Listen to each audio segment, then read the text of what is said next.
It is 7 o'clock. We do have a quorum. And I'll call the March 12th, 2019 Board of Supervisors meeting to order. We have Pastor Steve Dew here from United Lutheran Church to do our invocation. I ask everyone to please rise. Pastor Dew. Let us pray. Dear Heavenly Father, we pray that in the meeting that follows, what happens and why it happens is a blessing unto you.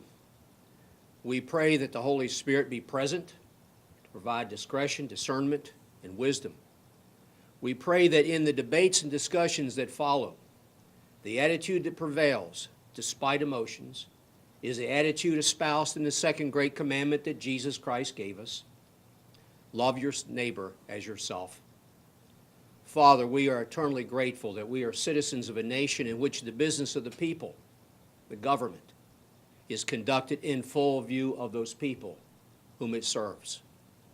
We pray this in the name above all names, Jesus Christ, our Savior and Lord. Amen. Amen. Do our pledge. I pledge allegiance to the flag of the United States of America and to the republic for which it stands, one nation, under God, indivisible, with liberty and justice for all. Again, welcome everyone this afternoon, evening. It is past 6, by my watch anyway. Citizens' time, we had no one sign up, but I'll open the floor up for anybody that would like to come and speak. Hear none, I'll close citizen time. Next item on the agenda is payment of invoices. Entertain a motion to approve. Make that motion, Mr. Chairman. Have a second. Second. Have a motion and a second to pay the invoices. Any invoice any board member would like to pull out or discuss? Hearing none, we'll do a roll call vote. Mr. Vaught? Aye. Aye. Aye. And the chair votes aye. Next item on the agenda is February 26, 2019 minutes. Entertain a motion to approve. So moved. Have a second. Second. Have a motion and a second. Any corrections or changes need to be made to the minutes? Hear none, we'll do a roll call vote. Mr. Horny? Aye. Aye. Aye. Aye. Aye. And the chair votes aye. Next item's old business. First on the agenda is noise ordinance. Mr. Burr? Yes, Mr. Chairman, you held a public hearing on February 12, 2019. Following the public hearing with the comments concerning item number 4 of section 2A, unnecessary discharging of firearms. The additional language was added unless engaged in lawful hunting. As the county attorney mentioned at the last meeting, he did not see any need to re-advertise the ordinance with that clarification on it. So it is before you on old business tonight for action should you desire to take action. Entertain a motion to adopt ordinance 2019-1, noise ordinance of Wythe County.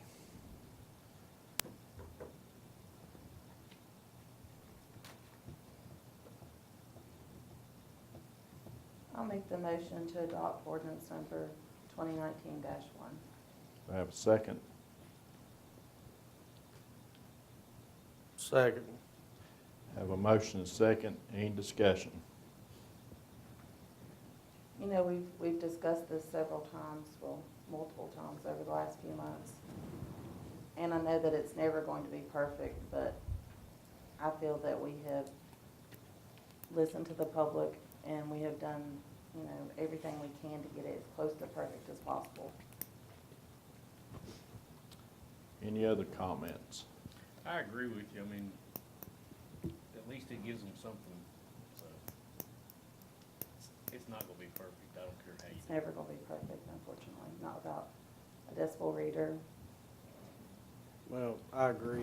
I mean, I'd like to see a decibel meter, but with the cost associated with those, I think this is a better ordinance than the one before. And guess we'll see what happens. Okay. I agree. I think we've heard enough. I think we made the proper changes. So if no other comments, I'll call for a vote. Mr. Horning? Aye. No. Aye. Aye. And the chair votes aye. Motion passes 6-1. Mr. Byers, anything else under old business? There's not any other old business for action. I do want to let you all know, and this will be on the next agenda, but I appreciate you all adopting last time that hazardous mitigation resolution, and we got that to Mount Rogers. Mount Rogers submitted that in. Just yesterday, I did receive notification for the Wythe County Fort Chiswell pumping station generator that funds have been obligated through the hazardous mitigation program, and we have been awarded a grant for that generator. So we will start the process. I knew Mr. Hale would want to hear that. It's been an old business item for quite some time. So I'll have everything on your next package, but I just wanted to let you know, and we'll start the process of moving on with that. I know, and I'm on Mount Rogers board, and they done all they could to get things in, but when they would send it into FEMA for their response, it would take forever to get a response back from them. Then they made corrections and sent it back, and they finally got it back. So I haven't even copied it to staff yet. We got it now, but I wanted to let you all know, so we can proceed. Okay, that takes your old business, new business, Mount Rogers Community Service Board, Sandy Bryant. Okay, come on up. Good evening. Good evening. I'm Logan Nestor, Director of Communications and Public Relations with Mount Rogers Community Services Board. We're here before you today to request a resolution for the name change of Mount Rogers Community Services Board to Mount Rogers Community Services. According to the Code of Virginia, the founding counties have to approve any name change. We feel that the name change is in the best interest of the organization because both of our neighboring organizations, Highlands Community Services and New River Community Services to our east and west, have dropped the name board, the word board from their name, as well as we've found that the word board is a little bit confusing to our individuals. Sounds formal, and it's more about the way that we're structured, whereas Mount Rogers Community Services more accurately describes what we do. So that name change would be part of a rebranding with a new logo to get all of our services under one name and one look. Okay, anybody have any questions? Okay. With the adoption of the name change, is that a $10,000 decrease in the budget request? Increase. Increase. Okay, I Just trying. entertain, You can use whiteout to change the letterhead. No, I have reviewed this, and and staff's recommendation is obviously just to proceed with this name change, despite the fact that we still have it as Mount Rogers Mental Health in our budget books from years ago. So I don't know how far that goes back, but, yeah. I entertain a motion to adopt resolution 2019-04. So moved. Have a second. Second. Any more discussion or questions? Hearing none, we'll do a roll call vote. Mr. Ball? Aye. Aye. Aye. Yeah. Aye. And the chair votes aye. Thank you. Name is so changed. Thank you. Okay, next item on the agenda is the Agriculture and Forestry Advisory Committee appointments. Thank you, Mr. Chairman. As you all know, we have several ag and forestal districts in the county. Within the last few years, we have extended up to a 10-year period, 2 of them. The third one here is coming up for review later this year. It's been 10 years. It requires a review at that point in time. Part of the code requirements are that you have an agricultural forestry advisory committee that works with this. I asked Ms. Castle to pull names of the previous people that served on this committee. She has done so. All of them agreed to serve except one, and she added one person back into this to fill that position. And it's my understanding all of them have agreed to serve. It doesn't take a tremendous amount of time typically to do this. I would request that you all appoint the members listed to the Agriculture and Forestry District Advisory Committee. Have a motion to appoint the ones listed. So moved. Have a second. Second. Any question or discussion? Hear none, all in favor say aye. Aye. Opposed? Okay, Building and Grounds Committee report. Building and Grounds Committee met on March 5th. I recommend from Building and Grounds Committee to proceed with additional of 4 floodlights at no cost to the change, but there will be an estimated annual electric cost of will be $2,232, a net increase of $1,272 above the current cost for electricity. Okay, come from committee, it doesn't need a second. Any questions or discussion? Are we just adding new lights? Or more lights, rather?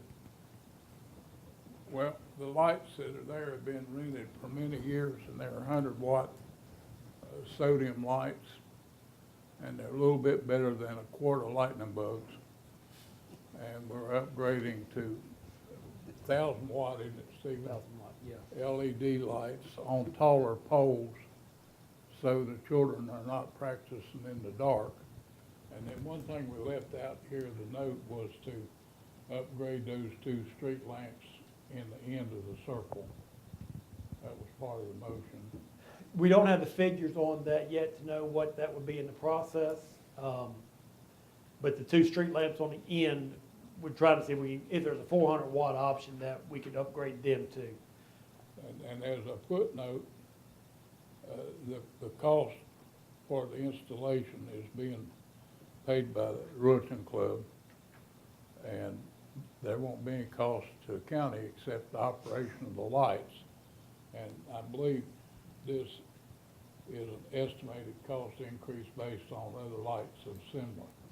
So it's a safety issue as far as I'm concerned, and we're upgrading a very much used county administered property. The lights that are on it now are basically no more than street lights. I've been down there, I know exactly what he's. The lights that are at the apex on the parking lot to the west side, that field over all those lights on the AEP poles up there, that is what's looking at going on that field down there. Anybody else have any other questions? Comments? Hearing none, we'll do a roll call vote. Mr. Ball? Aye. Aye. And the chair votes aye.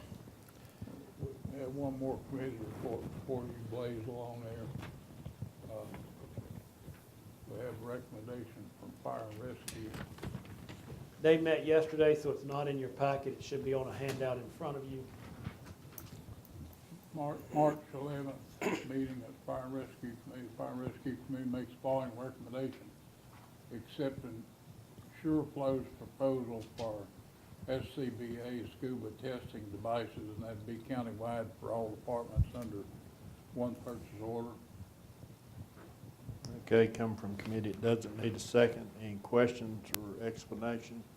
I'll just add that this is one thing that's a good thing. The fire departments all agreed this year it would be in their benefit to all do it together, get one group, so we put out the proposals to do that, and this would be the one firm that would come in and do it.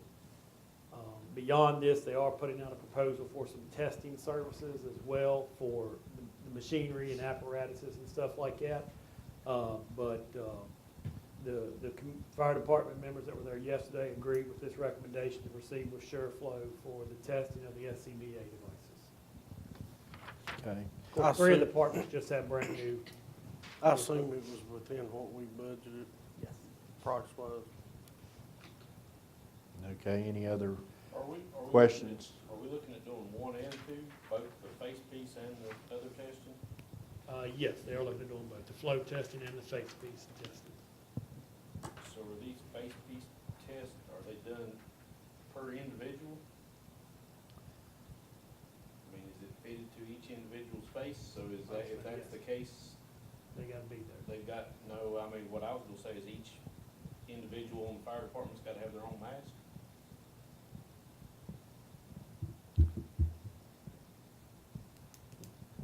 So some of them don't have that, right?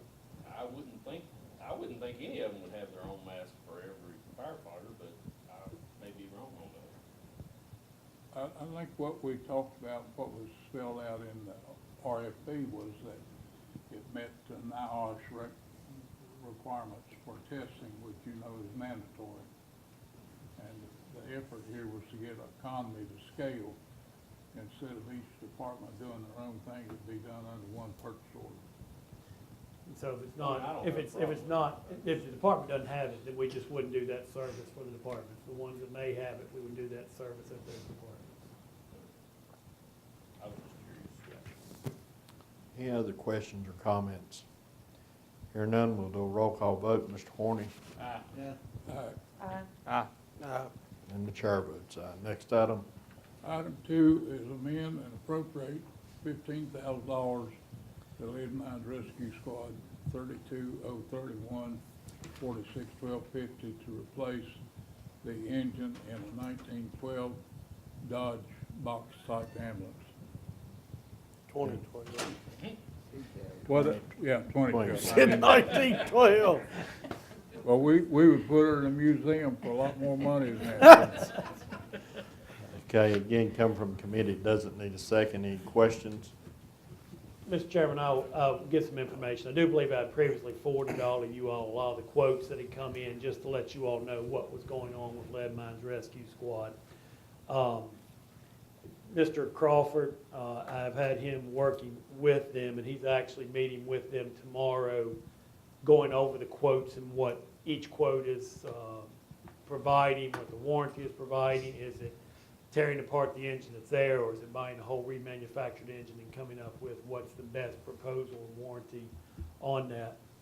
Also, in the meantime, he has requested and received from them a copy of the maintenance records and what they had done to the vehicle and the problems they'd had with the vehicles, which does show some thermostat problems and some things like that early on in it. So be glad to get him to get copies of that information and share it with you all as well. But the committee yesterday recommended amending and appropriating this amount to go ahead and get it in the works as quickly as possible.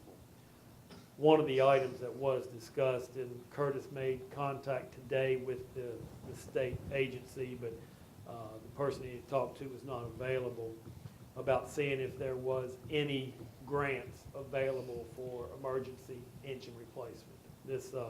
This ambulance, Lead Mines was talking about applying for a grant to replace this ambulance in the upcoming session. Didn't know whether they would get the grant or not. Probably difficult with it only been a 2012 and only 114,000 miles or so. No definite answer yet on a grant, or even a 50% grant or 25% grant or anything else, but we can continue trying those lines to see if we can get any type of grant funding to help out. There may not be any funds available. What is this? I know if we pass and put the money there, it's doubtful we'd get any grant money. But what's the time frame you talking about to find out if there's any grant money out there, and how long it would take to? Curtis called today and sent the email today, and the person was not in. I hope he can have that information in a couple of days.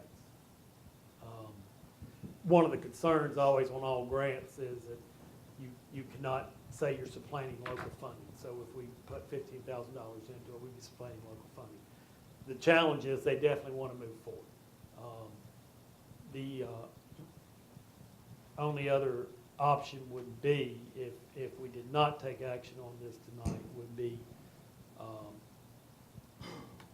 finding out this week what happened, and then taking action during your budget meetings next week if there's any money available or provided by grants at that time. Well, I don't believe that was the spirit of Ms. Lawson's motion last night, nor Mr. McRoberts' second to that motion. It's certainly not what we said last night we were going to do. We need to get that truck in the garage and no 2 or 3 week delay. So I just wanted to clarify that. I did feel that there was an urgency because of the Apex events. Just for instance, last Saturday, the Apex had the motocross event, and that tied up 2 of their ambulances. So I did feel that that it was in the best interest of the citizens of the districts that lead mines.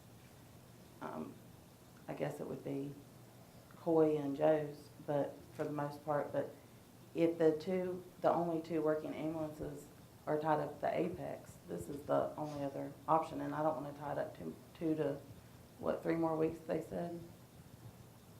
And then it's gonna take 2 weeks to fix it on top of that.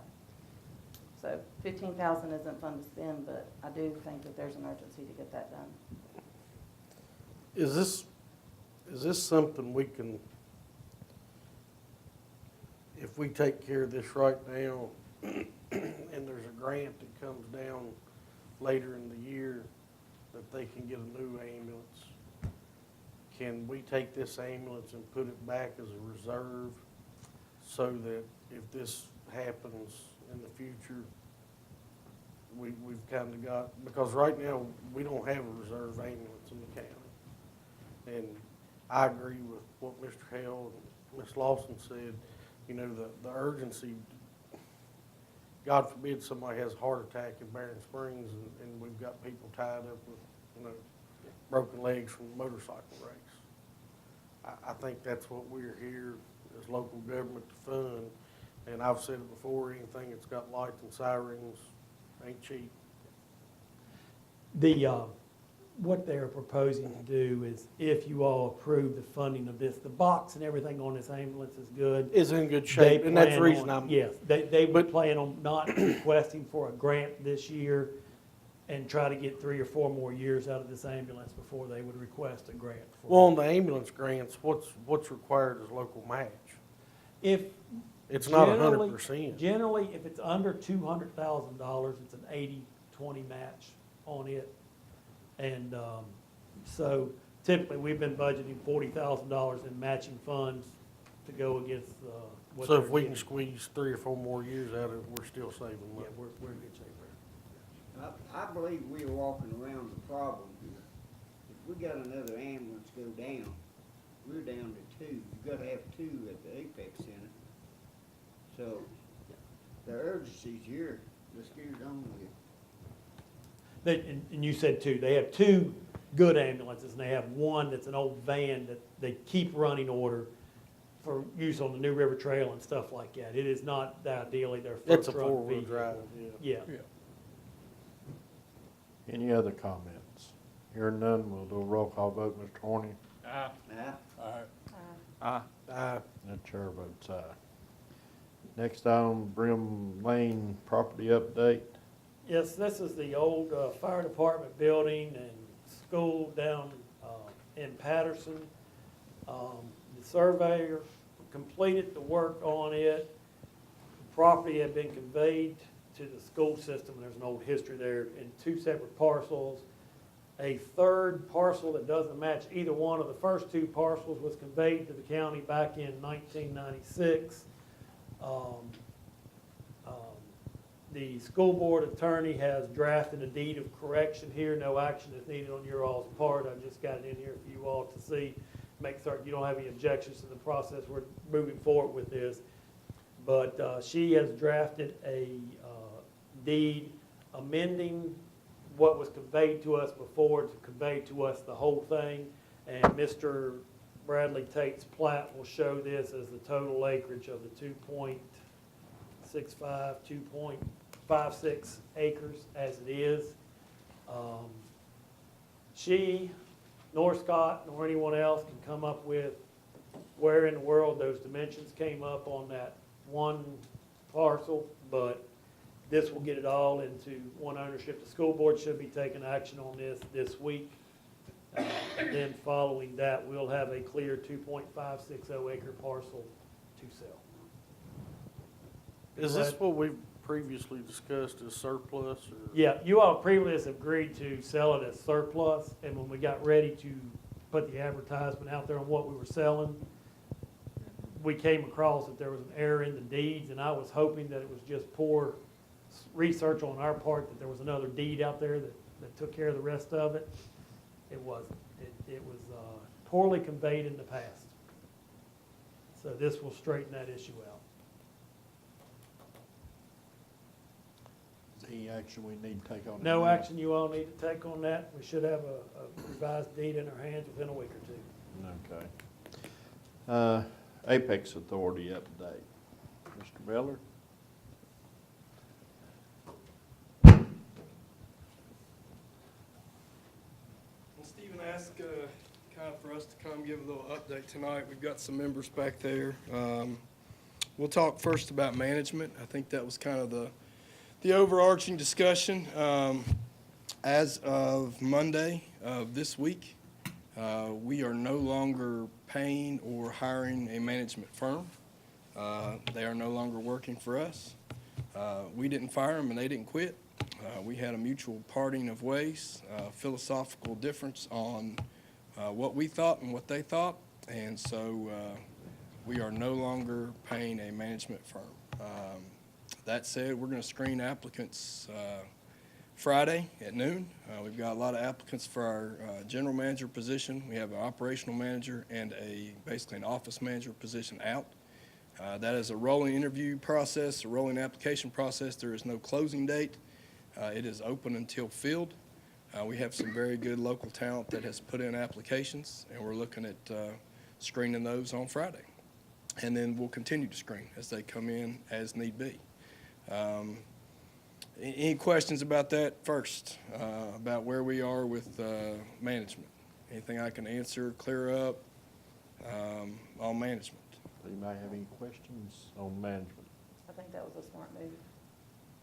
Well, you know, I'll just say it this way. I think we learned a lot from them, having dealt with them. There's a lot of things that they told us that they were right about. I think their vision of the building is different than ours and your all's, and to get it where they wanted to get it was just going to be a slower process than what we're in a position to do right now. So we needed to move faster than what they wanted to move, and we needed to do different type of events than what they wanted to do, and we didn't have the time allotted to us to let it grow into what they want to do. So I'll just leave it at that. We did learn a lot from them as far as staffing. A lot of things they instructed us on, they're exactly right. And we've learned a lot of stuff about ticketing, staffing, crowd control, public safety. A lot of things you guys have talked about, I'm sure, about changes to that facility or things to come to that facility. Stephen sort of asked, give you guys kind of a general ballpark financial update. We only got the closeouts to the last two events this week, so I don't have those encapsulated in what I can share with you guys, but did put a few numbers together.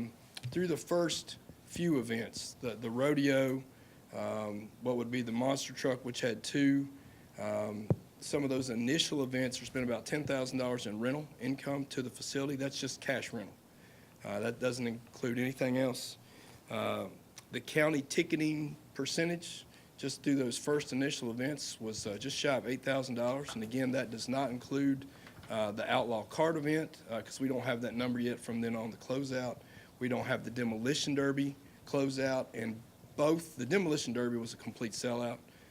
For those of y'all that went up there, the Outlaw Carts were very well attended, and we don't have the motocross numbers because it just closed out this weekend. So the last thing the company will do for us will be to close out that event. From a percent of just food sales, it's been almost $10,000 of additional money in revenue to the Apex Authority. That doesn't include the sales taxes coming back to you guys as the county. So All the food that's sold in that facility obviously qualifies for the meals tax. So that's coming back. That number's not replicated in what I've told you guys. And then the ticketing tax as well. So as you all are well aware, 10% of every ticket up there comes back. Schedule-wise, we've not really stopped scheduling events, even though we don't currently have a management company. We have a circus scheduled for next week on the 21st. It's going to do 2 events. Miss Patterson's here. We spent some time on the phone with them this afternoon, making sure that everything was a go for that. They're very excited about coming here. That's a Florida-based company. 4:30 and a 7:30 show next week. MMA has an event there in early April. I got off the phone this afternoon with Bland Ministries, who has a gospel event scheduled for June. And we get calls constantly. For what it's worth, on Saturday this week, some members of our authority have got to be out there. We've got a promoter from Iowa that will be in the building. He will be in Pennsylvania on Friday night. He's going to travel down here on Saturday. They want to bring, they do lawn and garden tractor pulls. Sounds like a small deal. They have a massive, they are the national group that does that. They want to schedule one for the first quarter of 2020. That's how far they book out.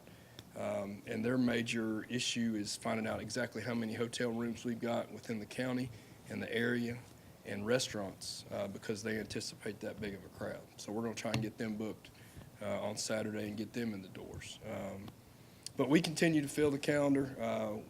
All of our members would fully anticipate to have a new manager probably in place as within the next 3 weeks, at least an offer going out in the next 2 weeks, and depending on their schedule and what their work currently is, hopefully have them in there by early April at the latest. Any other questions for me as far as events? We met for almost 4 hours today. Stephen was there in and out, and we had a very long meeting today, covered a whole lot of territory on a lot of other things. Anything I can answer for you guys, good, bad, comments y'all have heard? We've got about 6,000 followers to the Facebook page now. I left it out in the truck. I should have brought it in here. Tam Toppin was good enough to print off where the riders came for the motocross event, which was Friday and Saturday. The bulk of the attendees, participants, were from out of the state of Virginia. There was almost 500 motorcycles ran Friday and Saturday.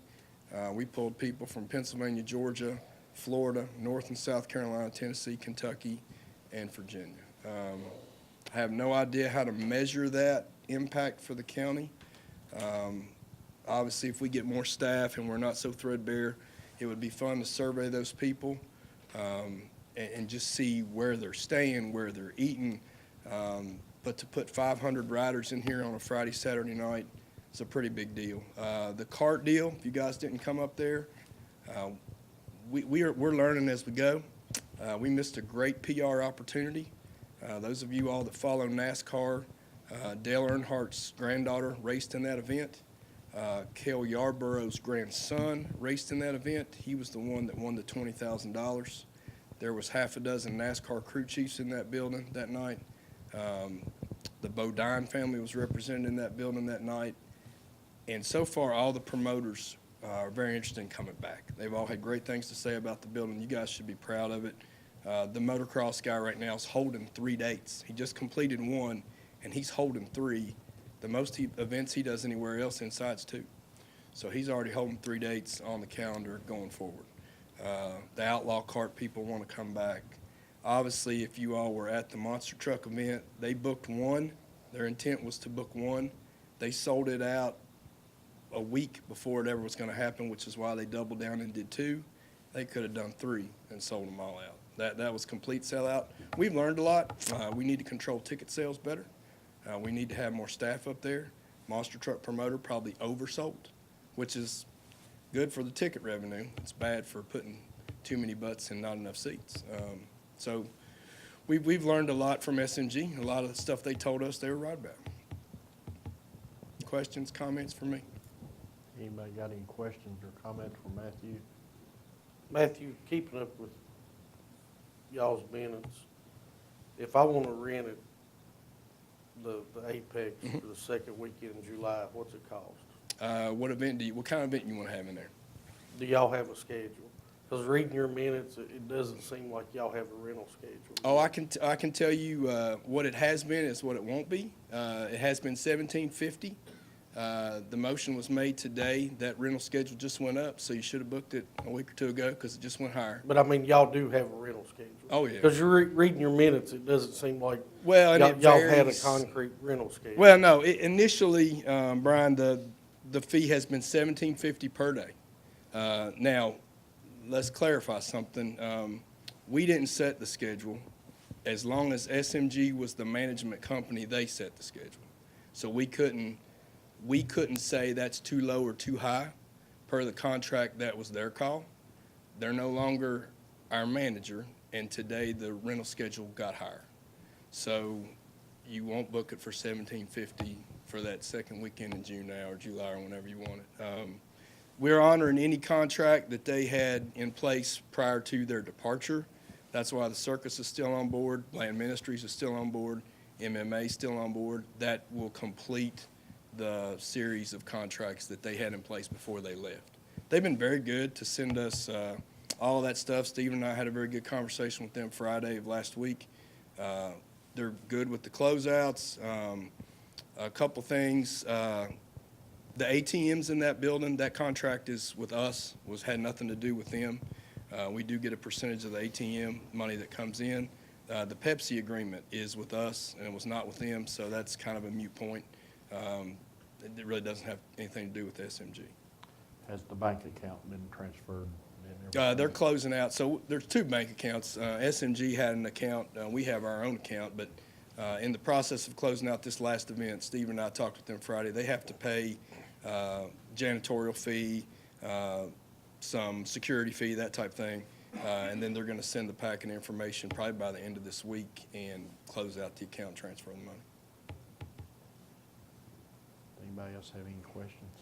Another thing that I read, and I hope that y'all will reconsider, is y'all are gonna ban people from carrying firearms, either concealed or open carry. That was their recommendation, and it was the security company's recommendation, due to the issue that we currently do not have armed security on site. So having a security firm that's not carrying a sidearm, SMG's recommendation was, and it was not just firearms, it's no weapons. So it was guns or knives in the building. Well, I'm a supporter of the Second Amendment, and I think if y'all put those signs up, y'all are gonna alienate a lot of people in this county. And that's, It was talked about. I mean, we could look at it again. The issue was the security company did not feel like they could deal with a armed issue if it arose. then you may need to get a new security company. Well, and we would entertain any discussion with security. We're not bound to that company. They have been very cost-effective. They've done a good job so far. I'll be honest, they were the cost-effective route that SMG looked at. For us to do something different, it's 3 times the expense. I mean, I think there's a great opportunity to have gun shows there, but you're gonna lose a lot of gun people when y'all put those signs up. Well, in my opinion, a gun show is different. That's an event that you would have guns there. But what other sporting event do you go to that allows you to bring a weapon in? A lot. Like what?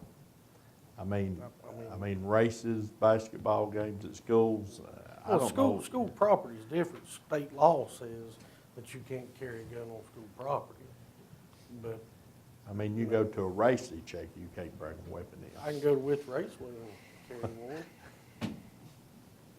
Well, for what it's worth, we I don't do encourage- business with people that don't honor the Second Amendment, and I know a lot of people that don't. We don't incur That's me. the security expense, so that is an expense of the promoter. Early in the process, the initial promoter, the cost was going to be so great. So for what it's worth, in the promoter package, they pay the EMS. I know there was some discussion in here about lead mines. So lead mines is billing that event, and the promoter pays for the time that lead mines is there. For the security, that's all paid by the promoter. That's a pass-through expense. We don't have to pay that. Janitorial fees the same way. So there is a base rental fee, which you ask about the schedule. So there's the base rental fee. In addition to that, then the promoter has to pay the cleanup, the promoter has to pay the security, and the promoter has to pay the EMS. None of that is a charge that we have to eat, which is part of why the schedule initially was a little bit lower, because we knew they were having to do that. And we didn't have the staff to do some of those things. All the promoters so far have manned their own doors, they've manned their own ticket sales. We have not lost anything because irregardless of how many tickets are sold, our fee stays the same. The only deal that we want to make sure of is the ticket count is accurate because the 10% comes back to the county. So if somebody's lost in that process, you lose the 10% from the ticket revenue coming your all's way. We don't receive a percentage of the ticket fee moving forward. So that's been our discussion on that. Any other questions, comments for us? Mr. Hale's back there, I think. Ms. Pattison, or not Mr. Hale, Mr. Litton. Mr. Hale's up here. You can apologize. But, yeah, Bob will pay me back for that. But, any questions? We meet on Friday. We'll probably meet next week. We're on a pretty weekly schedule now. Trying to move this management thing pretty fast. Like I said, we get 6,000 followers on the Facebook page. We get comments from everybody that's come. Out of area, people have been ecstatic about the facility. Complaints have been parking, have been the #1 issue, and we're all well aware of that, you all included, us included, and some ventilation stuff with just too much exhaust in the building. And I know y'all are going to address that too. That's what I was gonna say. I've heard tons of positive comments, which is great. The only thing has been the parking and the exhaust. Yeah, and so, we've got a parking area that 80% of the time so far we haven't been able to use. So it's really not a parking area. And then, obviously the weather's been horrible. And to be honest, guys, when we jumped into this, we got our certificate of occupancy and the approval like the 2 weeks before the rodeo. Everything was behind schedule, and we've probably been playing catch-up. And I can tell you I'm exceptionally proud of the authority members. We got a lot of help from SMG other than the individual that they housed here. We learned a lot from them. They had a lot of good things to say about our building. They had some things they thought they would do differently.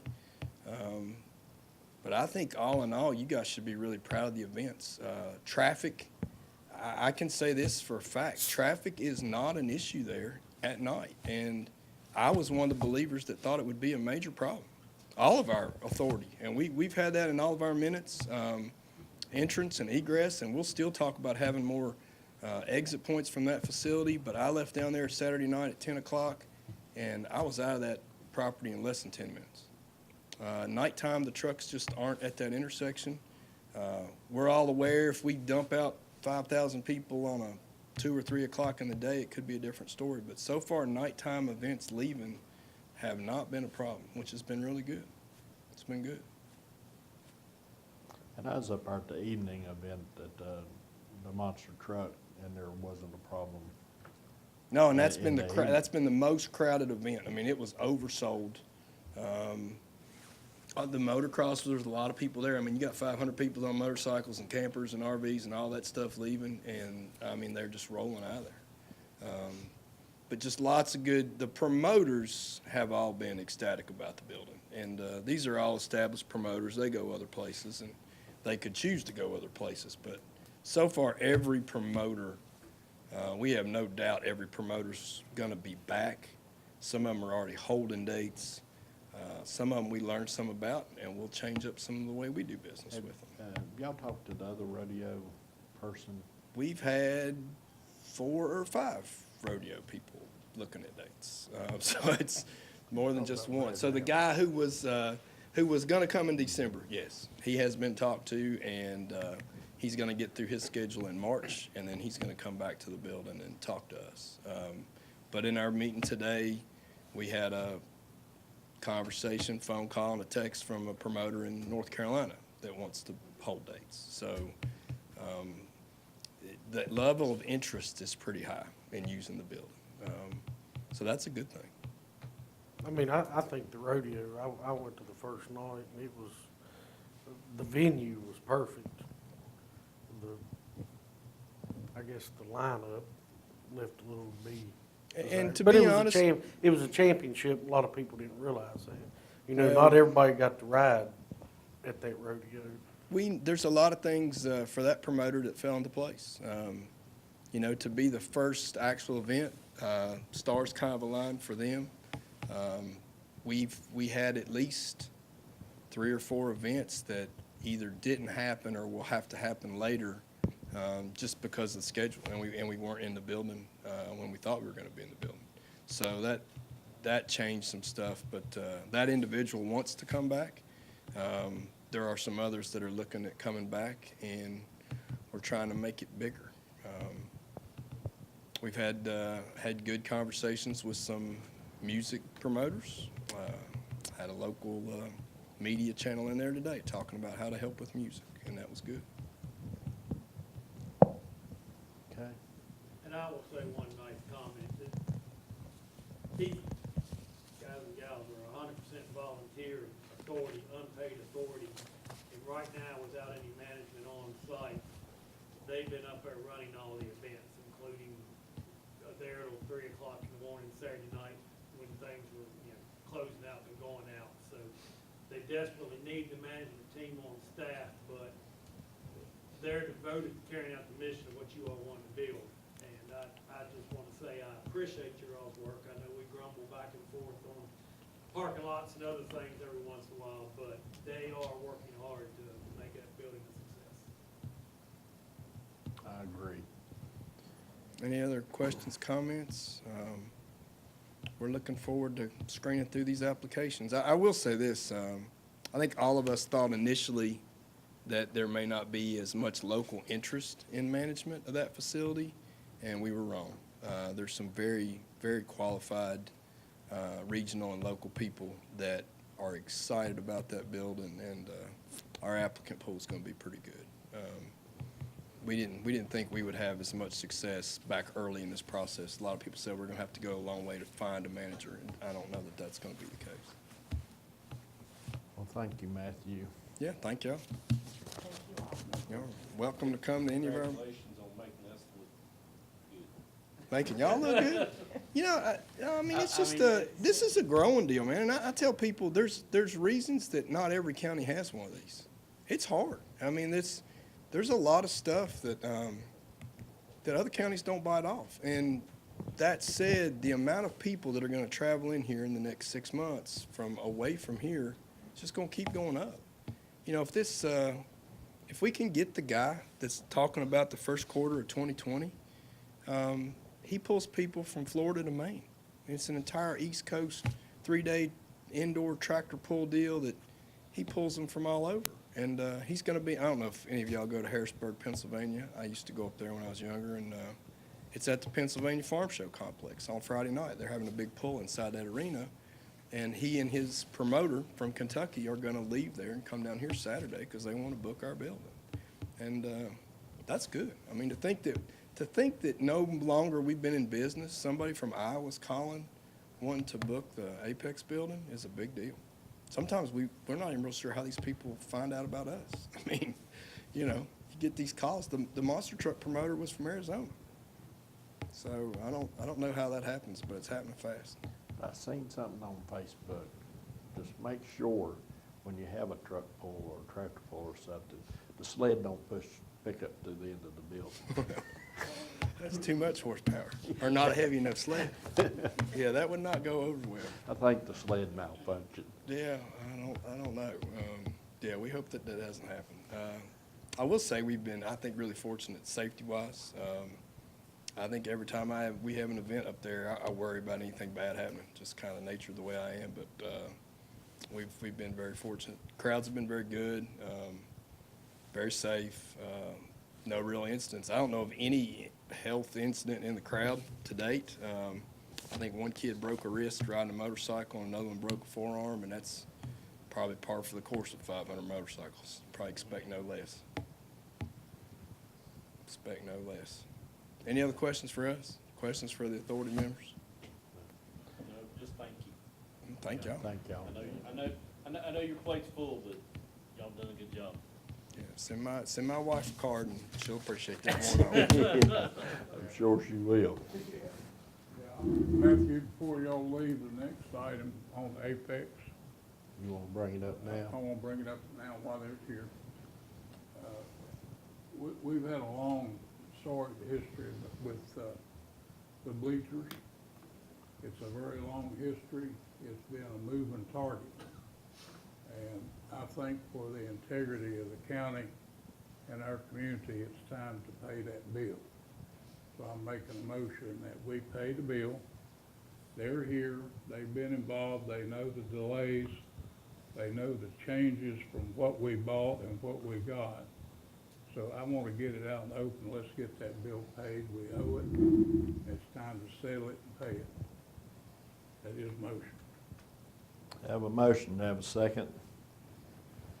Second. Have a motion, a second, and open floor up for discussion. Mr. Byrd. Chairman, Mr. Baird, the contract that Mr. Hill's talking about was for how many seats?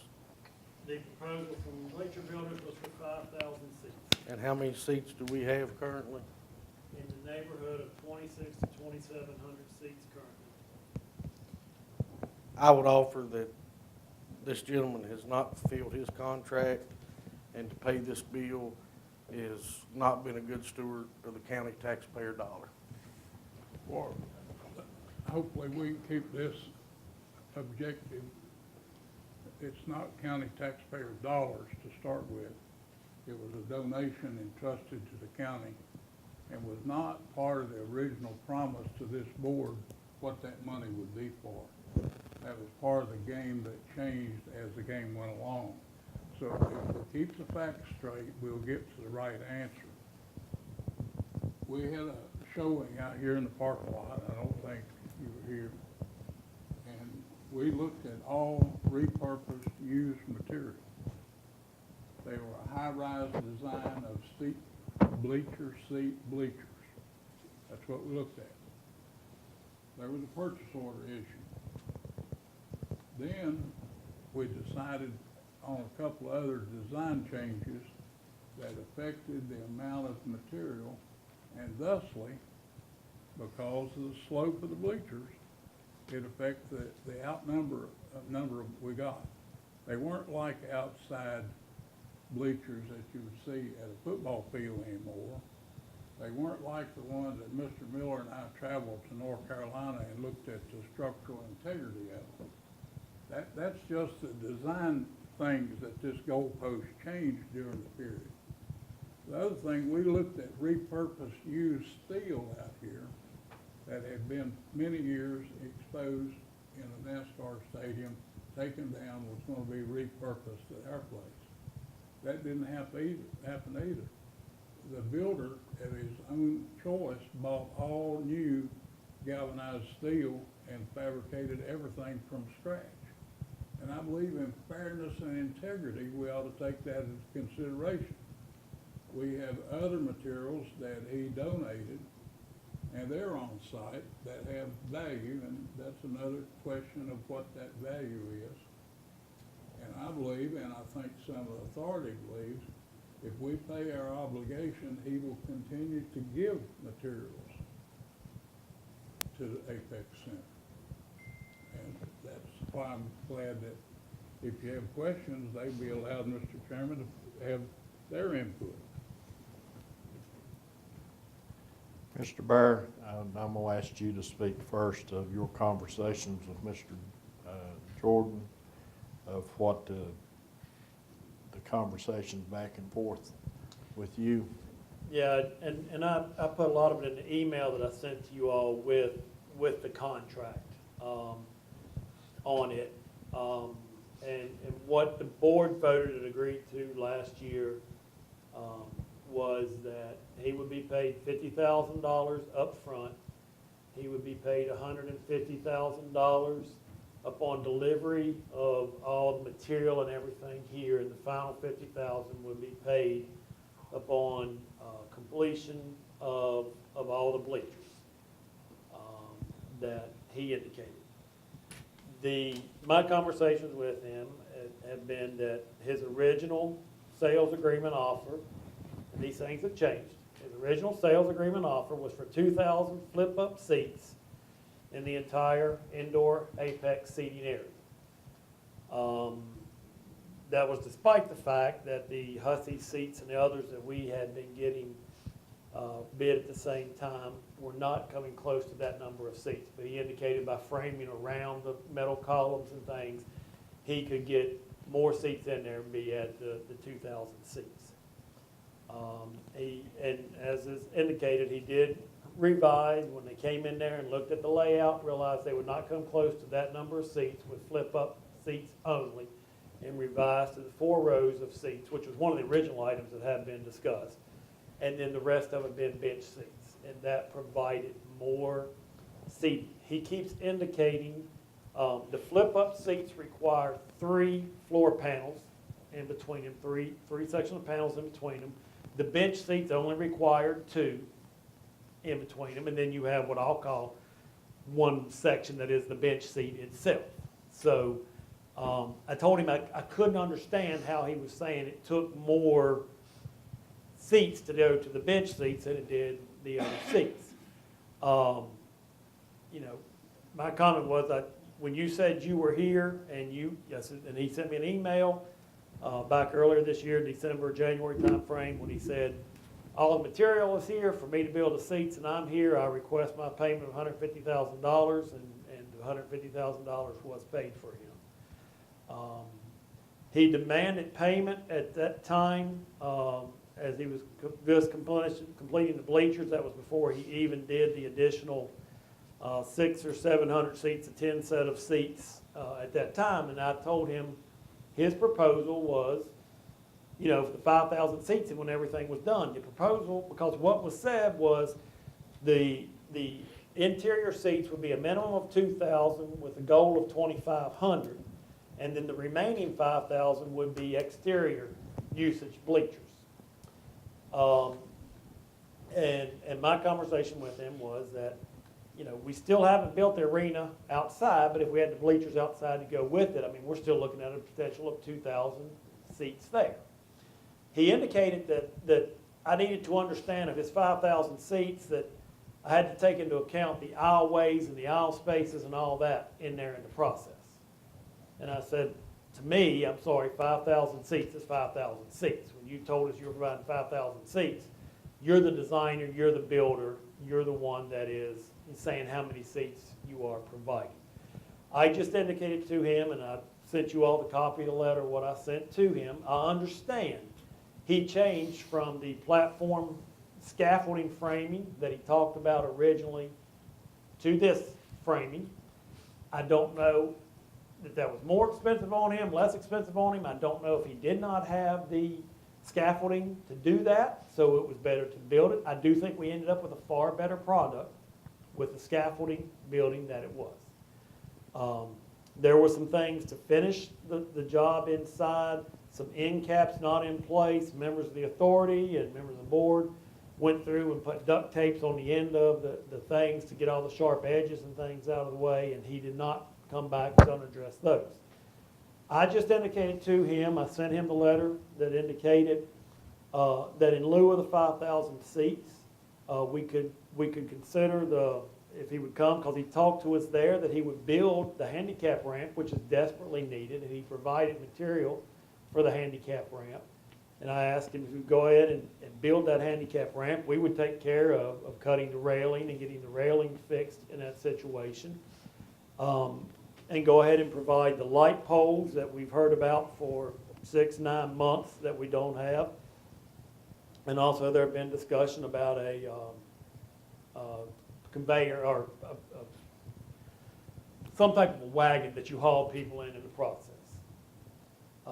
He wants to still consider those items as a donation and work with the Apex Authority, and I told him he could continue working with them on donations and sponsorships and values and signage. My last conversation with him was, I said, you know, to me, you have not lived up to the sales agreement, but I request that, you know, and he said, well, I won't do anything in writing. And I said, I'm only going off what you put in writing, and I said, I have sent a request back to you in writing. I said, will you send something back into us indicating why you feel you have lived up to your agreement and why you need that? And I said, I'll be glad to take it to the board. And I said, you're welcome to come to the board and make that. I have not heard anything back from him since then, and I have not received anything in writing from him. In my position, I do not feel, you know, if you all take action and vote on it, I will sign the check and send the check out. I don't feel that I can sign off on a check because he hasn't met what the original sales agreement was. So Okay. that's where we stand. Okay, and I know this is a contract between the Board of Supervisors and the county and Mr. Jordan, but, any authority members have anything to add? Mr. Litton, I know you've had a lot of conversations with him and was about the only person that you get in contact with him. Well, I've talked to Charlie numerous occasions, and you two gentlemen know that, and so's Mr. Bear. And I feel he's a hard-working American businessman and started from scratch.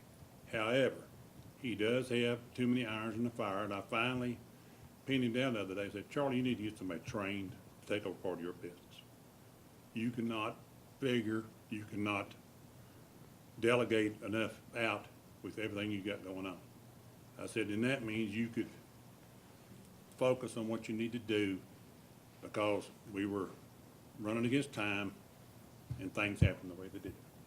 Now, just as a matter of opinion, as far as gathering facts, I call Musco. They're the manufacturer of the light tires. Those tires were made in '96 that he has in storage in Florida. He has 7 or 8 storage yards across the United States. They go from 10 acres to 50 acres.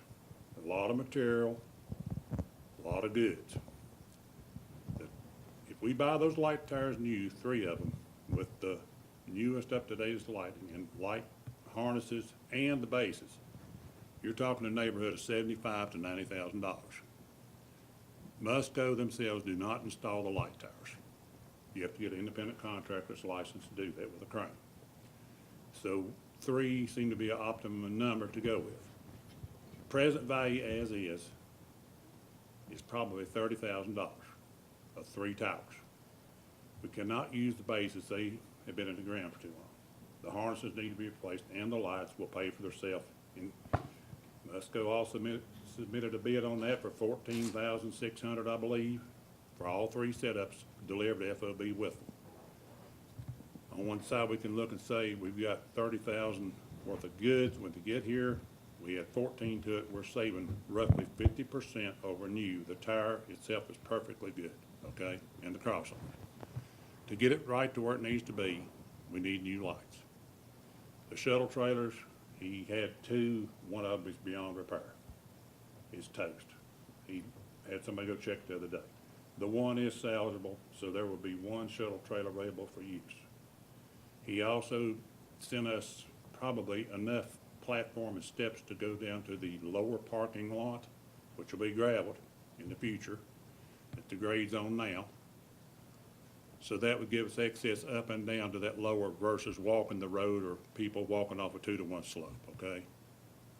We can pour piers and we have it. Estimated value of that new is probably 60 to 80,000 after checking. He values it at whatever we want to call it, but it's in place and it's right on our property. He's given us a certain amount of goods. He admitted he got sidetracked on his numbers, which Mr. Voss alluded to, and it's right in the PO, and I understand that. And when we measure, we can, Mr. Hale, Mr. Miller, Mr. Johnson, myself have measured, we can probably accommodate 100 more seats inside on the decking, okay, total. So that would push us probably up to about 2,080. We can squeeze those aisles a little bit more. So that's where we are on that, and that's the goods on the ground, plus the 2 handicap ramps. That material's in our possession now. The Where tower- where are the lights at? They are located in, But we don't have the lights. no, sir. Those towers are located in a storage yard 10 miles south of Daytona Beach racetrack. You left out the fencing. Thank you, Mr. Hale. There's approximately, one count had it at 2,900 feet, and the other one said 3,600, but over on the proposed soccer field under the Flying J sign is probably that amount of fencing that's 6 foot high, plus the top posts and caps and 8 to 10 gate sets. Not the post, because they removed the post at ground level with a torch or a sawzall. They took him out from a place in New York. He had a truck coming this way, and he basically just dropped him here on the way to Florida. We unloaded him. It has vinyl blue and white slats in it to prevent trash from going through and give you some privacy. So that was another thing we didn't have to pay the freight on that. He was hauling material to Florida. That's pretty much the summary of everything. Plus, over the last 2 weeks, the authority assisted unloading 10 sets of the bleachers, which are standalone on skids. We can either use them inside or out. We'll have to do a little bit more modification to put them in, but they are usable certainly as they are with a pull mechanism. Mr. Hale, well, left anything out? I believe that covers. A few little benches. Thank you. 10 aluminum benches, which are, we can repurpose those inside, but we don't want to necessarily lag them to the floor. We just need a stand put to them. And they would be good around the concession stands or the end walls. They'll hold 6 people. And they are virtually brand new. They came out of Martinsville Speedway. Do we still have to pay the freight on the, mentioned we had to pay the freight on the steps to get up here, and it's my understanding we still have to pay the freight on the light poles. Probably, but with the bases off there, the weight won't be a factor, because Musco has insisted we use new bases. And they're relatively cheap, brand spanking new from Iowa. They saw pictures and suggested we go with that. So the towers is a matter of like 35-foot length loads. There are 70-foot towers versus 90 as he originally thought. They went back and checked all the figures, when and where they were installed, and they knew everything from their work orders, what they put in, what was spec for that job. So they're 70-footers, not 90. Well, I know the problems that we've had with Mr. Jordan as far as getting the seats put in. He Yes, sir. was late in doing that. What guarantees we pay him the $50,000 that we're gonna get this other stuff? You got everything but the light towers in the trailer. I have no guarantee. If I knew the answer to that, Mr. Reeves, I'd probably go out and hit the lottery tonight. We wouldn't have argued that, debate that point. But you're right. I have no guarantees. And on that same point, for these donations, what keeps him from coming back since they're not paid for? We haven't paid for them. They were donated. What keeps him from coming back and taking possession of those back? He does not have a Is there means, any he does type not of- have a means to load them. But there's no type of agreement or anything? He gave those in good faith to us to utilize for the facility for later install. Oh, I mean, I completely appreciate it. I just, We entered Because into a this is contract threatened. with him in good faith for 5,000 seats. You see how that worked out. Okay, can you, go there and fit 5,000 seats in there? Can you engineer that? Mr. Litton, I'm not the seat expert. I'm not either, so don't. I'm just telling you, that was, I said that right up front. I understood the terms of the contract, Mr. Ball. I understood it. I understand your point. and that's, has he been back to fix the sharp edges that we had to put duct tape over? That's, The question was asked and I answered it. For the sake of discussion, what we have lost in the entire process is based on Lane Group's engineered drawings. So everybody understands where we're at. Board of Supervisors, Authority, Hussey seats, Charles Jordan.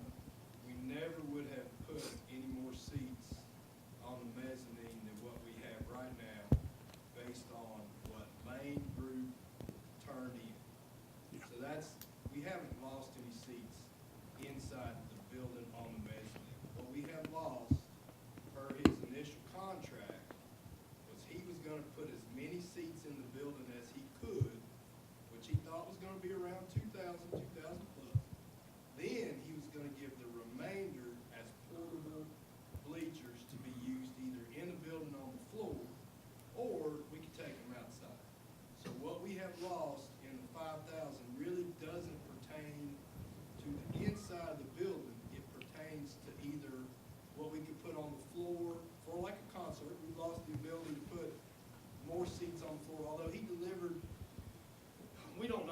how many people you can put on that bench, but we think there's somewhere in the range of 700 to 800 seating capacity that's sitting out there now. That's there, he brought those up. So really, what we don't have, that we all initially thought we would have, is about 2,000 outside bleacher-type seats, just like y'all would see at the county rec facility or anything else.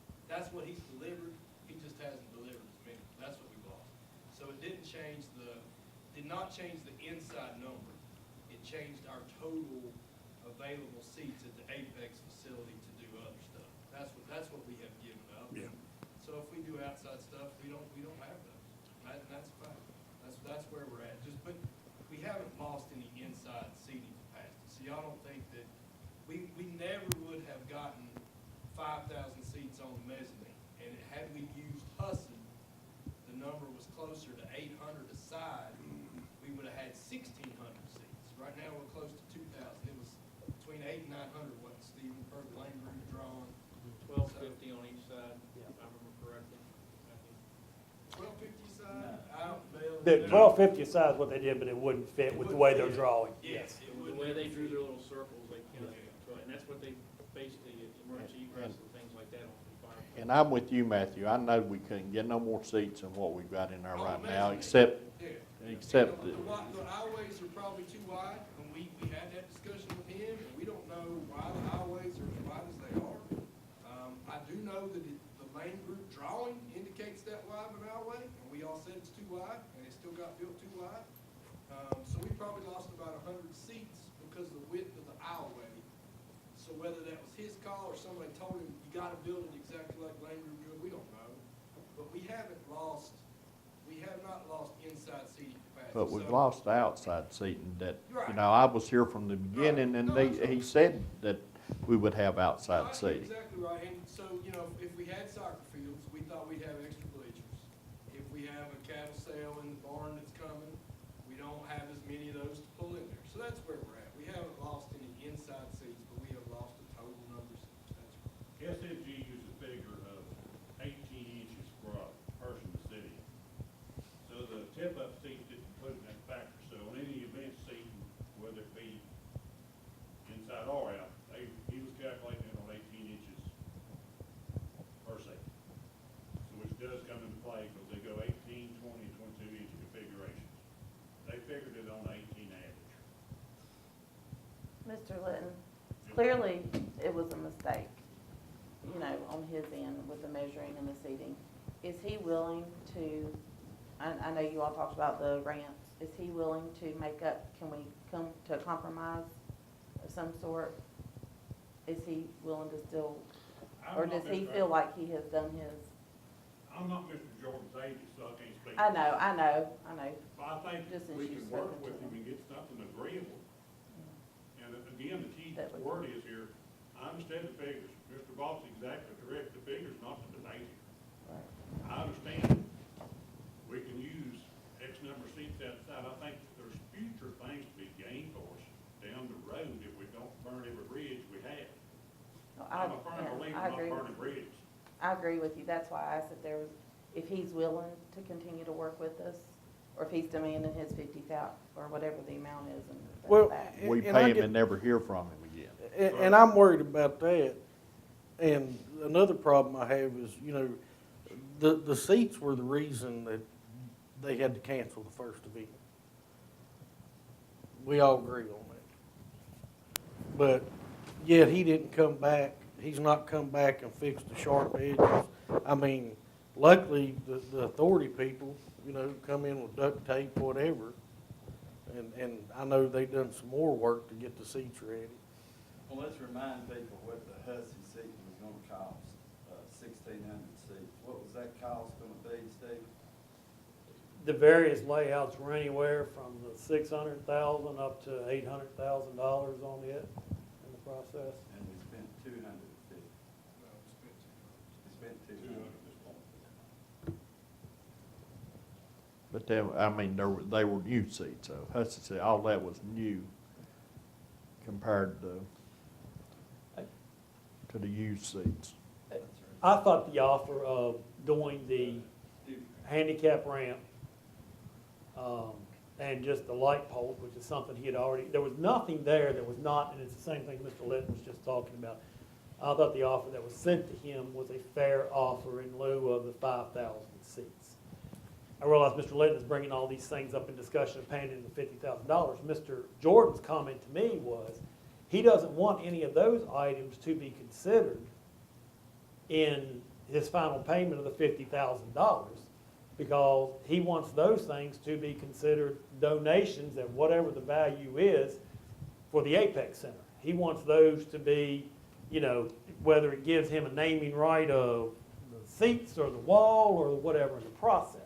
So, you know, the compromise that I was trying to come up with was build the seats, build the ramps that you said you were willing to build and you brought in here in the process. Bring in those light poles that we've seen for a long time, and I'm sorry, I want it because there is nothing in writing from him that said he's providing those light poles. I thought that would just be a way of guaranteeing we would get those light poles in the process, because we desperately now need outside light. But his conversation with me was he didn't want to count any of those items into the payment of this. He felt like he was owed $250,000 for all the bleachers he had been provided so far. He wanted those items to be negotiable with the authority for whether it's the Bleacher Builders Apex Center or whatever value there is associated with that. Unfortunately, the authority has not taken any action of a board to say whether they agree with this, because I did speak with a member yesterday who still had concerns about what has not been done, but he's not here with us tonight on the bleachers. But Stephen, I need to interject this. That's part of the problem. The authority is the tenant of that building. They have no contractual agreement with any of the contractors. They have no contractual agreement with bench builders. They have interfered. They have directed. They have confused, and they have corrupted as individuals. And that's part of our problem here. You cannot deal with a moving target. You cannot deal with a group of people giving directions. We have a county engineer that was out there every day. He wasn't that one out there causing all the problems, or any of them as far as I know. But we had another county employee out there that was a clerk of the works. He gave some direction. And then we had certain authority members that gave direction from day to day that they had no authority to give direction, whether it was to Bleacher Builders or anybody else. And it's still going on today. They are a tenant, and it's the county's building. The issue that I put on the floor here, and we have a second to, is that we need to do the right thing, pay this bill, have some faith that we can repair our situation, and continue to get the light towers, which I believe we can get the light towers. If any of us at this table was believed that we were owed $50,000, and we had given all the things that Mr. Litton mentioned as a gift, and then it got tied to our obligation, we'd probably be a little bit crossways. He's a whole lot crossways. We owe the man $50,000 in my opinion. That's all I ask, is that we vote on giving you the authority. That is not an answer that comes from Apex. That comes from this board only. I understand that, but the question was made, there were Apex members here, and you asked Mr. Litton his comments on it. That's the only reason why I'm saying that is Mr. Litton and Mr. Johnson have worked quite a bit with him in the process, and I will agree, that's been a little bit of a problem. Don't disagree with what you're saying there. I sent the letter to him. I've asked him to respond with that with a counter offer, a counter proposal, or to give us a justification as to why he needs that. And that's coming on behalf of the Board of Supervisors, not them. So I'm in agreement with you. It is not that issue. Unfortunately, all the negotiations and all the things that he's talking about, the lights, all those things, have not been any discussions with me, have not been discussions with the Board of Supervisors. That's been with the authority, and we're asked to make payment on negotiations that they've had with them that he won't put down in writing and send to us of those things. And he told me last week he was coming back to pick up his stuff. I don't know that he considers that stuff that's on your property, our property, to be donated. to us at this point in time, he still says it's his stuff. Now, he said that in anger because he hasn't gotten his $50,000. So, you know, I understand where you're coming from. I do think the man has great resources. I do think he can be a great resource for the authority to work with. He has items that can bring in. But I think it all needs to be done in conjunction and in agreements that are in writing and delivered on in the process. I have one last comment, Mr. Chairman, a brief comment. I think Mr. Litton said, all of us that have met Mr. Jordan know, he's not a modern businessman. I agree. He's a hard worker, he believes in a handshake. He didn't do amendments as he should have. He thought that he was dealing with people that he had met. That's my opinion. I've made that same mistake many times in my life. It boils down to miscommunication and lack of clarification. The target kept moving. The target moved many times, and not only in numbers, it moved in the configuration we wanted. There was a decision made with, I think you were present, with the authority talking about the elevation, how high they ought to be. Then that bandied back and forth, but it stayed the same. But those were delays. There was another delay that Mr. Vaught refers to in delivery time. Because of communication, he was delayed getting started a month in building the bleachers when he could have been. And I know that Mr. Bond's here and he knows what I'm talking about. The builder said it would be better for us if they stayed off this area. Bleacher builders could have been there, it was inside, but they were delayed a month. That's my memory. That month would have made all the difference in the world as far as having that part of it done, which wasn't the whole story of when we opened. It was a part of the story, but it wasn't the whole story. So the question is the same. I think we have an obligation of integrity of the county to pay the bill.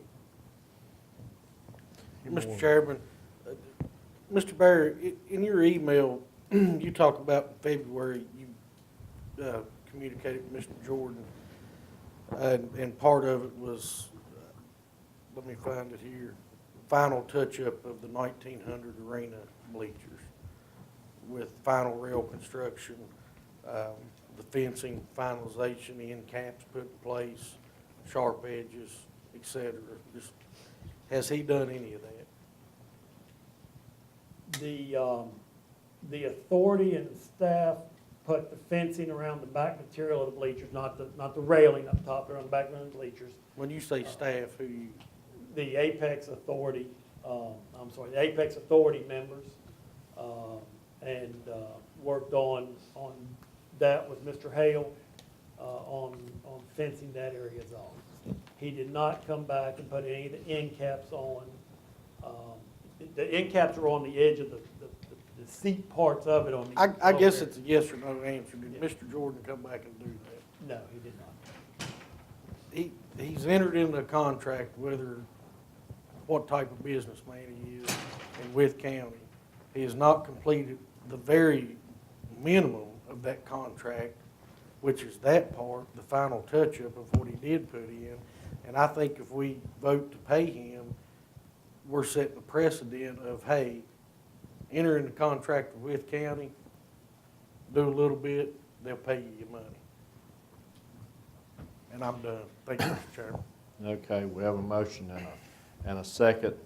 I'll do a roll call vote. Mr. Vaught? No. Yes. No. Yes. Yes.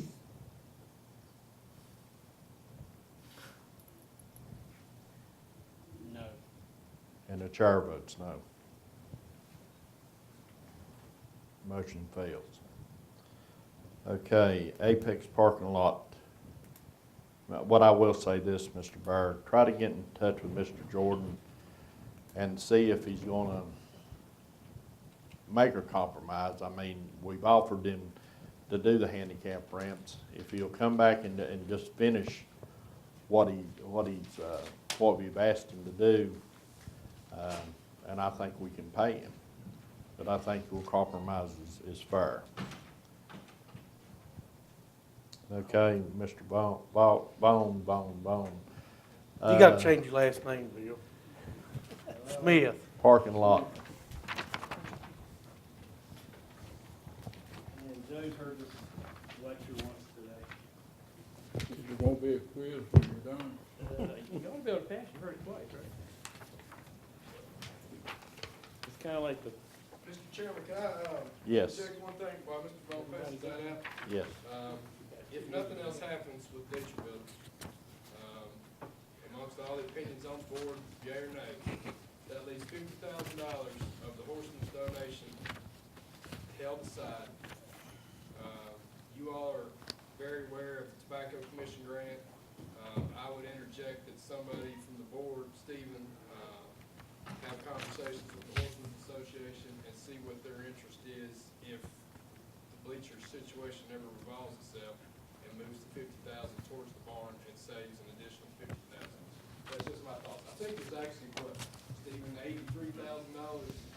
If you take the 50, wasn't there about another 30? it seems like there's around $30,000 more, yes. So there's $80 plus thousand that has not been spent on bleachers. That was their intent. I would surely think that they would be interested in saving money on stalls and or barn. That's just my food for thought. I gotta go. Y'all have a great evening. Thank you, Matthew. Thank you. Mr. Okay, Bone. I'm gonna make this as quick as I can, get to the bottom line, and I'm finally at the point to where thousands of calculations later, tomorrow, next day or so, after I go over a few more things, I'm gonna get this thing down to Abington, Mr. Chapman, and say, here it is. That white book right there is the one we're working under now. That's all the work the Lane Group did, and the final changes and all were approved at the end of February last year. That's the erosion sediment control plan and SWIP that we are working under. And the change that we made, of course, was to take the plan that said grass parking lot, and change that to gravel. Well, the black notebook is a reflection of that, and just about all the same calculations I had to go through too, just to make the change. So it's just about as much work in doing that as that, and that's why I kept telling you, I'm working at it, hour here, hour there, between everything else Mr. Bear has me do during the week. So, but there it is, and I'm about ready to take it down there. There's a couple more things I want to double check, and then we'll see what happens when Mr. Chapman goes through it, see what his comments are. So, current approved SWIP on this first paper, that's it, that's the reference for that. What we want to do is gravel upper parking lot revision. Got to analyze the impact of graveling about 5.56 acres, and it impacts two outfalls. That's part of the problem. That parking lot splits just about 50-50. Half of it drains to Chapman Road, and the other half drains to that stream on the backside of the property that we've dealt with before. So that means there's two different analyses that we have to do. So what I was going to do is use the 28 February 18 Lane Group submittal, white book, and basically parallel that is going through, picking up what the changes were because of the gravel. I explained this earlier to the folks in the committee. It changes the runoff. You're going from a grass situation to what they call impervious. You got three choices in the Virginia reduction runoff method: forested, managed turf, and impervious. So it doesn't matter if it's a roof, if it's paved, or if it's gravel, they consider that impervious. So the numbers get looked at the same. Please flip over to the next page. And over there on the left, two things I got to do. I have to do a quantity check and I have to do a quality check. But because of the two situations, Chapman Road being man-made structures, mostly the VDOT ditches down the road, I have to do one method of analysis for that. The other method of analysis goes to the natural stream, and it does a little bit different. So in order to do the man-made outfall, you have to check for your 2-year storm, 24-hour. You have to check for erosion, which is velocity. Then they make you do a 10-year storm for quantity.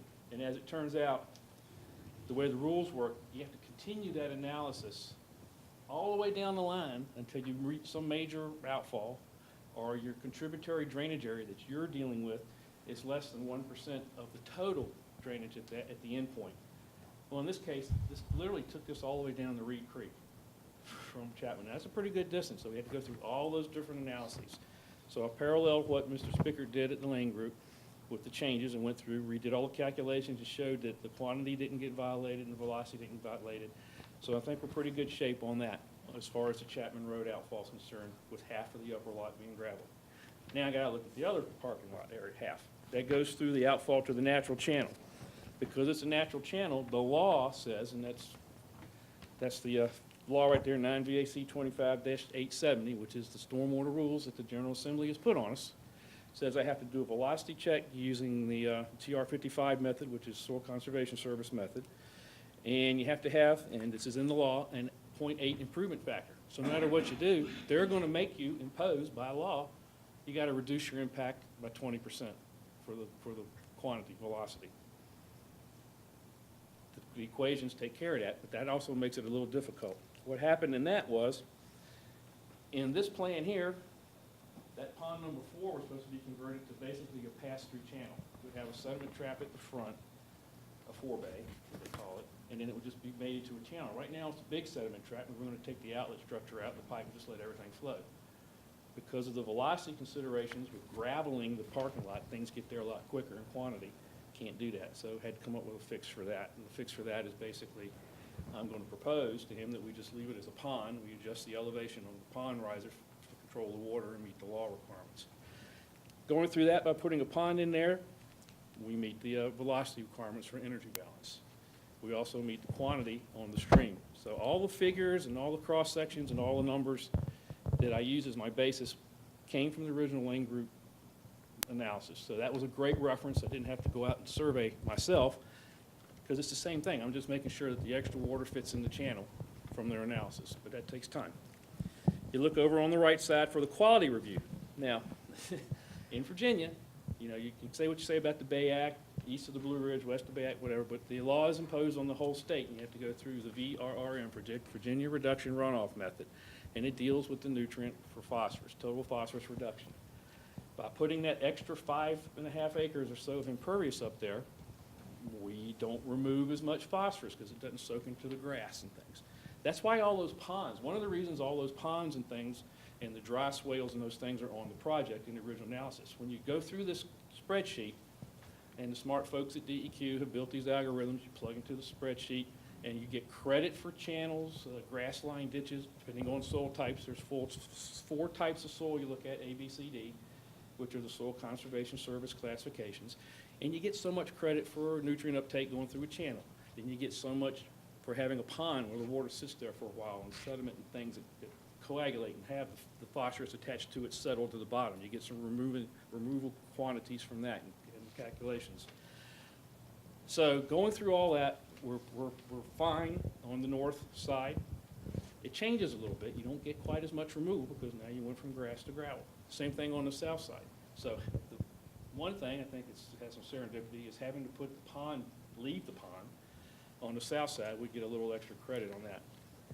In the original project, the north side drainage gave us a credit of about 1.94 pounds of phosphorus to the good. Now, when I say pounds, as I told the folks this morning, that doesn't sound like a lot, but you got to remember, when you're talking about these chemicals and phosphorus in the air, you're really measuring things in milligrams per liter, 1 in a millionth. That's a very small number. So a pound is really a lot when you talk about parts per million, okay? So we got a credit there about 1.94, but the south side, we didn't have a credit. We had a deficit of 1.28. But the project, 1.94 on one side, minus 1.28 on the other, guess what? The whole project actually had a positive balance, and that's what you want. You want to have a positive balance. If you have a negative balance, you got to do a couple things. You got to go to a nutrient bank, buy some nutrient credits, and they're running. I asked Mr. Chapman, well, what are they costing now? Because I didn't have a good feel for that. $18,000 to $20,000 a pound. That's a lot of money. And so you want to reduce that deficit as much as you can. He also mentioned, it says we could set aside some of the property as a conservation area.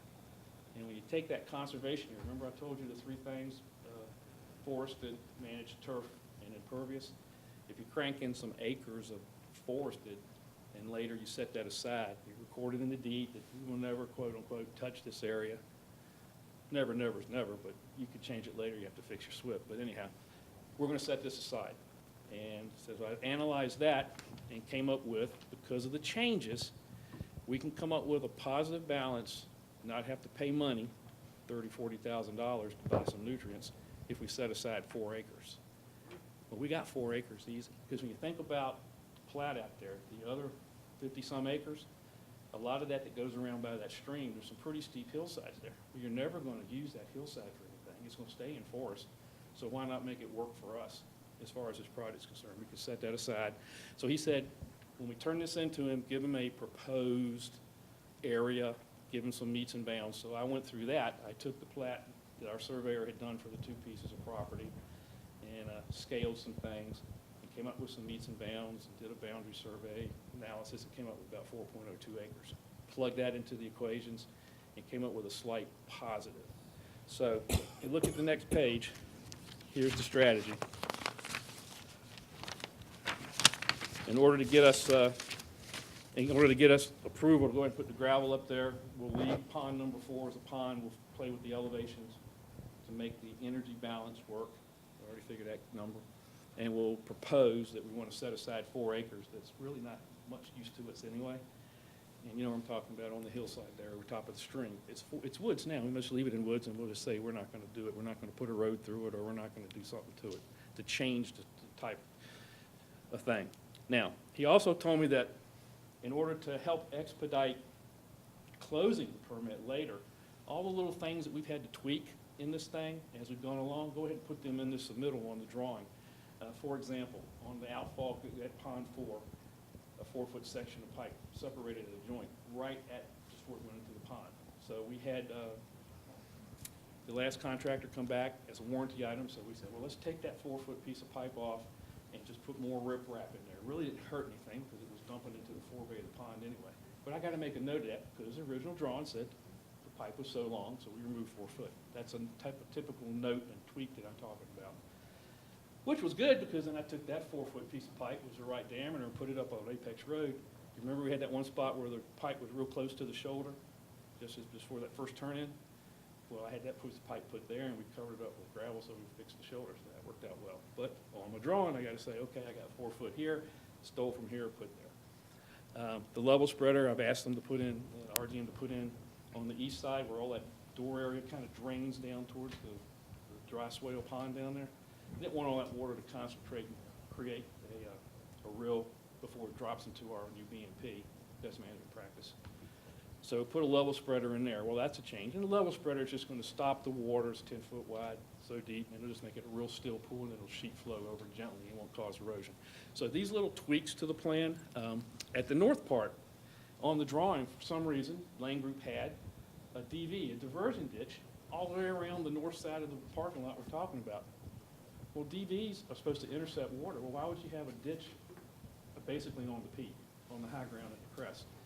So when it was graded by Baker, they didn't put a ditch in there because it all drained away from it anyway. So I got to make a note on this submittal that we didn't build a DV, and here's why. So these 13 things, I think it's 13, yeah, these 13 things are things that I'm going to put in there. Here's the tweaks we made, along with the big one to get the 5.5 acres in the approved by DEQ. So all that comes down to this drawing. Everything in red is all the little tweaks. Of course, y'all were really interested in the big one right there, the big parking lot. See that big rectangle right there? That's what you're interested in. So all those little red marks are the small tweaks and changes that I'm going to go ahead and submit. Just as an efficiency for closing out the permit sometime in the future. You know, I might pass this around. This is the plat of the two lots that Randy did for us, and you can see I've etched in there the 4 acres that I will propose, and I guess eventually you guys will accept it and we'll get it recorded. It's all agreeable with everybody. We just set that aside. Doesn't mean it'll stay that way forever. So these things that deal with the state stormwater laws, she'll get mad at me. She can't hear me, so I gotta be back. If you change something in the future, then you're on the hook by the law to come back and actually have to change your SWIP and have to change your things. And as I reminded the authority this morning, or this afternoon, all these management structures, all these ponds have got to be legally recorded on the lot. You have to have a 5-year maintenance plan. You have to do things to them that are in the drawings, and they're scattered all over. If there's an example in there, there's a note somewhere on this drawing that says, owner will clean out sediment once a year. It's just a note, but that note becomes legally binding. So these little notes and these little oopses and things that are put in there by the Lane Group, we got to kind of gather them all up and make sure that we're doing them. So if you change something down the road, you got to change the whole SWIP. Doesn't mean a pond can stay there forever. If you you have to basically one day fill in a pond because you need space, then you gotta come up with another solution to meet the stormwater requirements. And that would be an after the fact. There's a little bit different rules when you do a redevelopment type project, but the idea is the same. So we're not at that point yet. But that's my idea. Lee, I'm gonna go back to him and say, I wanna leave pond number 4 as a pond. Just check the outlet on it a little bit to make sure the energy balance is right. And propose that we take 4 acres and set it aside so we don't have to pay $30,000 or $40,000 for nutrient credits. How far does this 4 acres go, 4.2, 4.02 acres, go down? It's on the other property. It runs down to about where the end of our lots are on it, and that's, I asked Bill to, one, send it to Hurt and Profit, Oh, even just a okay. sample, just to show what it's going. And number 2, I did recommend also that he come back to the west a little bit. He started at our property line, and there's actually some property on the 41 acres that is lost down there as well. Same So we situation. might be able to get, anything we can do to move it back that direction helps us on the east side, should we ever build a road up to that upper area. And like I said, it's proposed, and if we tweak it, as long as we get the 4 acres, they're not gonna tear rid of the 4 acres. I just need to have a proposal to put it in now, to get the thing approved, so we can get the gravel with it. Do we need to go ahead and put that 4 acres now? No, I mean, I think as long as you all are fine with the Concept. the concept, that we devote those 4 acres, I don't see it as any loss I to mean, the that steep property at bank, all. we're not gonna do anything with anyway. yes, and like I said earlier, since it's not gonna be usable, quote unquote, I think it worked for us now. I don't see the sewer line from the lots going to that side, we wouldn't go across the creek if you outside. I see no loss with that 4 acres, so as long as you are fine with that concept, we'll proceed in that manner, we will not have to buy any credits. And that won't bother the flat part on the top and down towards the east side above the spring. If you slide it up the hill, like Stephen said it won't, if you don't slide it up the hill, it will. I seen where, I know where that corner cuts up through there, it's a pretty good ways past it. But that's the idea, that's what I want to propose, as long as you guys are okay with it. Would it help when you propose it if we've already taken action? Just like Mr. Bear said, concept approval. Yeah, And I when- think, because, I mean, you can't take any official action, because we don't have the meets and bounds descriptions to fully declare it or anything like that, and that's what Just my rough what we need to calculations. do. So I would let them run the plans and let them run the numbers and see if they agree with it. If they come back and say, no, we think the numbers are wrong, and you need 5 acres, we gotta come up with Plan B. If they say you only need 3 acres, that helps us out. Okay, Bill, what's your estimated time getting this to DEQ? Okay, well, in the next 2 days. Okay, And then they have, by the law, they have 45 days to review it. However, as I told the committee this morning, or this afternoon, Mr. Chapman has been through that white book ad nauseum with Mr. Spricker from Lane Group. So since I've paralleled everything, which I would have to, because I'm just adding on to his flows, hopefully he'll go through my book fairly quickly. He's been through this one before, and I already talked to him last week, and I said, I'm basically doing the deltas, the differences.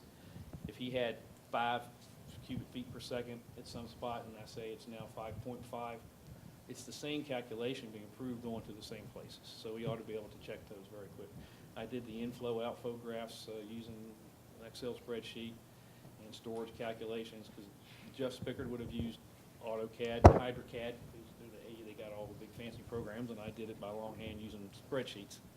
The idea is the same, and I've already talked to Mr. Chapman about that, so I'm gonna ask him kindly, says, you've already been through this once, maybe if you just kind of see how it works, and if it parallels well and everything looks good, speed it up a little bit. I don't know where it'd hurt us or help, but just, mention our urgency of, of our situation Right. with parking and at the facility. And as the Pelsa folks said earlier, I think it wouldn't hurt us as an idea is just go ahead and maybe get an RFP out for doing that work and just not pull the trigger yet, but as soon as we get permission, if we're already positioned, we can shave some of that time that you're worried about and get it done sooner than later.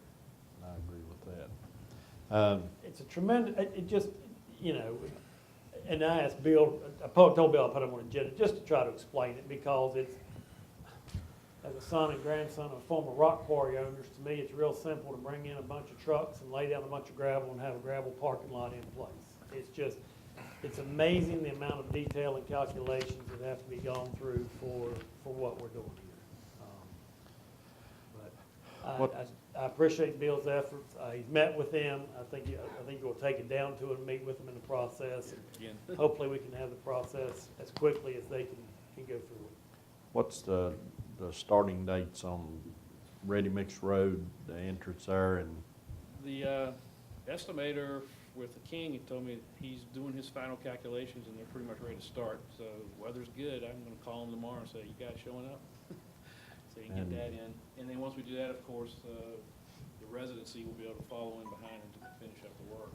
okay, how about the lower parking lot, the road in the lower parking lot? Lower parking lot, of course, is tied to, I call it Larry and Bob grading, you know what I'm talking about. And they've got that spread out now. It looks like I looked over it this afternoon, and it looks fairly well spread out and drying. They need to get things to final grade. They need to get things compacted.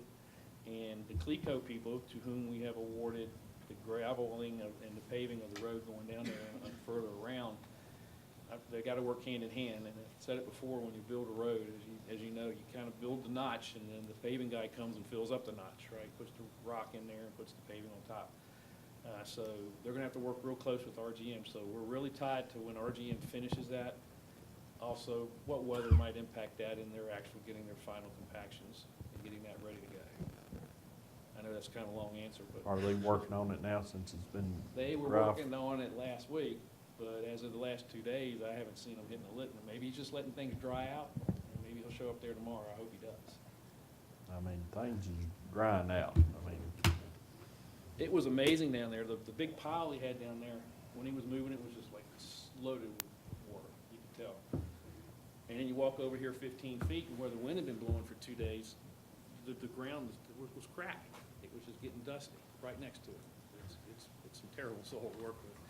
But I'm going to check with Lisa tomorrow and say, are they coming out to get this thing working? I've already made email introductions between Ms. Cox and Whitney at Clico so that they can do their coordination and get that done as expeditiously as possible. okay. Does anybody else have any more questions for Mr. Vaughn? Hope I didn't bore you too much with intro to stormwater management. We just need to get it done. Yes, sir. Thank you, Bill. Thank you, Bill. Okay, before we recess until 8:30 Monday morning, is anything else to bring before the board at this time? Mr. Bear, any of the No, board members? The only thing is, Ms. Collins, may have already, will be getting in touch with you if there's any special requests for lunch orders or anything else next week for our meetings. We'll be doing that. I compressed the time frame more so this year than what we had in previous schedules.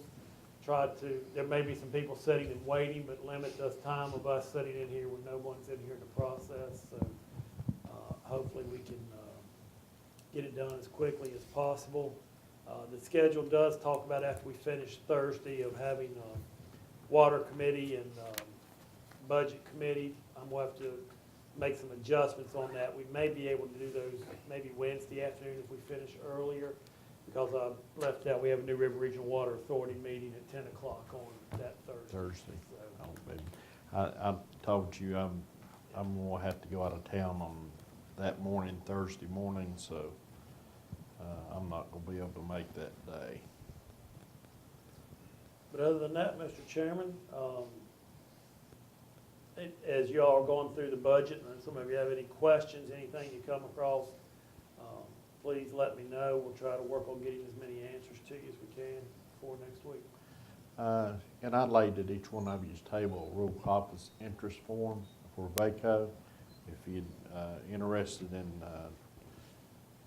joining the rural caucus, and I suggest, I wish you would, put it that way. But every little bit helps in this rural part of Virginia that we have the numbers to back it up. God's talking. Okay, with that being said, we'll be in recess until 8:30 Monday morning, March the 18th.